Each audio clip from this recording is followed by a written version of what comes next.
അപ്പുറത്തെ വീട്ടിലെ വിനീത് നീ ഒരുമിച്ച് പഠിച്ചല്ലേ, അവനിപ്പോ എഞ്ചിനീയറാ. അപ്പുറത്തെ വീട്ടിലെ വിനീതിന്റെ അച്ഛൻ ഷാജി അച്ഛൻ ഒരുമിച്ച് പഠിച്ചല്ലേ, അയാളിപ്പോ DYSP-യാ. എനിക്കൊന്നും മെഴുകുതിരിയോട്ടുള്ളായിരുന്നു പഠിക്കാൻ. അതെന്താ പകല് സൂര്യ ഒതുക്കില്ലായിരുന്നു? നിന്റെ പ്രായത്തിൽ എനിക്ക് മക്കള് 3. എന്നെ ഒന്ന് കെട്ടിച്ചു നോക്ക്, അച്ഛന്റെ പ്രായമാകുമ്പോ സ്വന്തമായിട്ട് നഴ്സറി തുടങ്ങാം. അതല്ല കഴിവ്, അന്തസ്സായിട്ട് പണിക്ക് പോണം. ഉപ്പുമുളകിലെ ബാലുവിനെ പോലെ ഫുൾ ടൈം വീട്ടിലിരിക്കുന്ന അച്ഛനാണ് ഈ പറയണത്.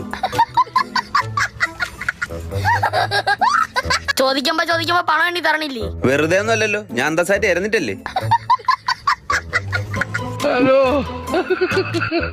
10ാം ക്ലാസ് വരെ കിടന്നു പുള്ളിയെ നാണോ ഇല്ലാത്തവനല്ലേടാ നീ. 10ാം ക്ലാസ്സിലെ ടീച്ചർ അടിക്കാൻ പിടിച്ചപ്പോഴത്തേക്ക് നിക്കറി തൂറി അച്ഛന്റെ അല്ലേ മോയ്.